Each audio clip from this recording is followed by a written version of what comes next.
Siap semua ya? Siap.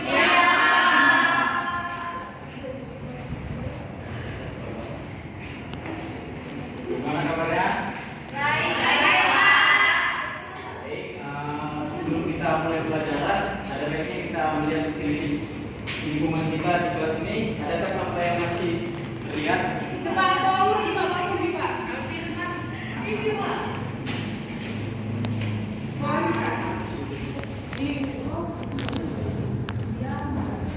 Apa?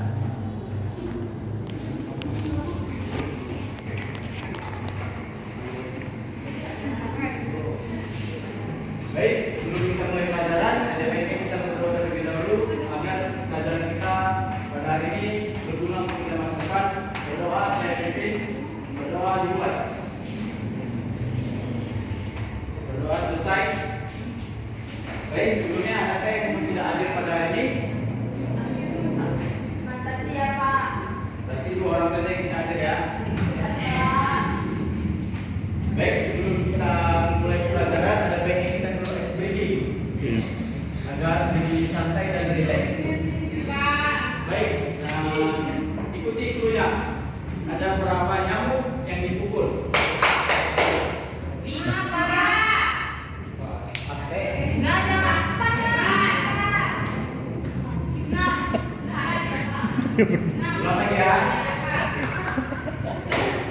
Ada berapa? 3.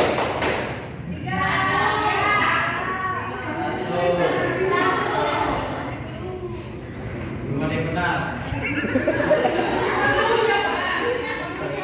Perhatikan cluenya. Ada berapa nyamuk? Ada nyamuk. Belum ada yang benar. Kita ulang lagi. Perhatikan cluenya. Ada berapa? 2 Pak. 4.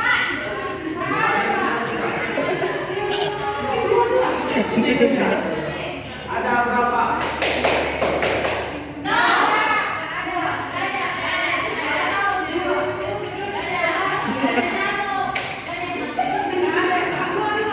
Belum ada yang benar juga. Semuanya? Yang terakhir. Berapa? Benar, 1.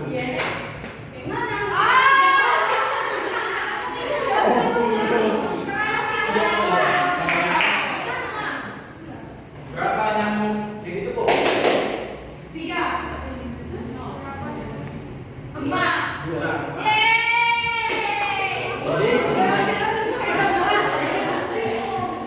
Jadi cluenya itu ada di katanya. Ada berapa?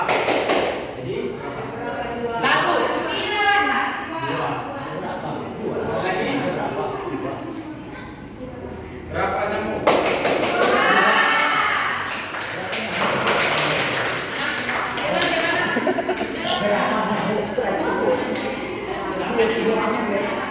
Baik, sebelum kita materi ini, kita akan mempelajari pengaruh kemajuan iptek terhadap negara dan kesatuan Republik terhadap negara kesatuan Republik Indonesia. Sebelum kita mulai materi, Nggak tahu, enggak. adakah yang tahu apa itu iptek?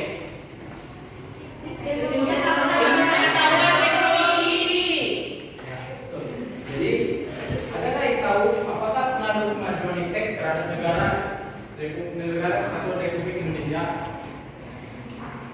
Pinjol.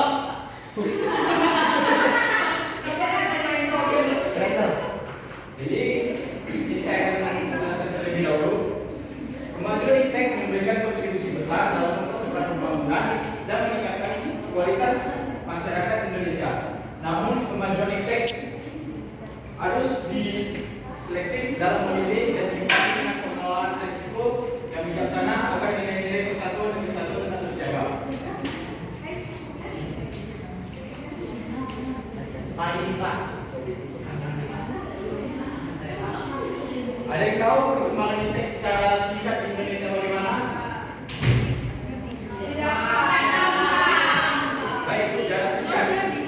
Iptek pemerintah mendirikan pertama itu lembaga ilmu pengetahuan Indonesia yang didirikan pada tanggal 23 Agustus 1963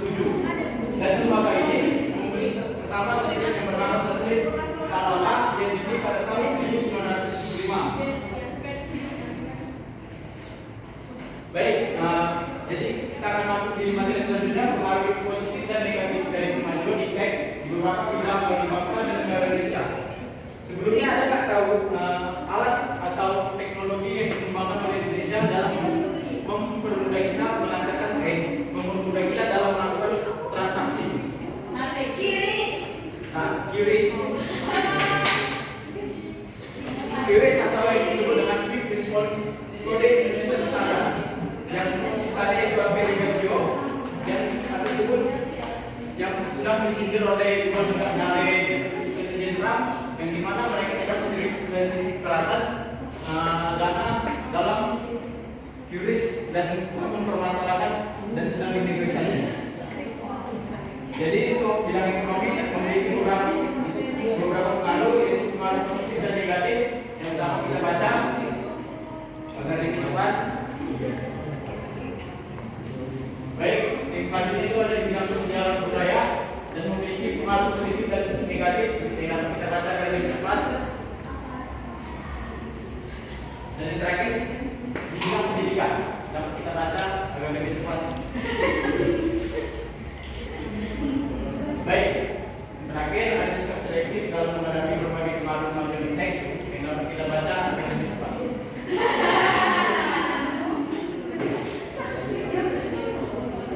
Nah, baik, terima kasih. Mungkin istirahat, saya tegaskan. Dan sebelum ini saya akan membagi 3 kelompok dan masing-masing kelompok akan mendapat 3 tema. 3 tema tersebut dibagi dalam bidang ekonomi, politik, dan ekonomi, sosial budaya, dan pendidikan. Nanti tugasnya saya akan kirim di via grup. Baik, karena kita memulai dengan doa, ada baiknya kita mengakhiri dengan doa. Doa saya kirim kembali. Sebelum kita mengakhiri pelajaran kita, ada baiknya kita berdoa bersama menurut agama dan kepercayaan kita masing-masing agar pelajaran kita hari ini berguna untuk sebagai masa depan. Doa dimulai. Doa selesai. Baik, terima kasih. Selamat siang.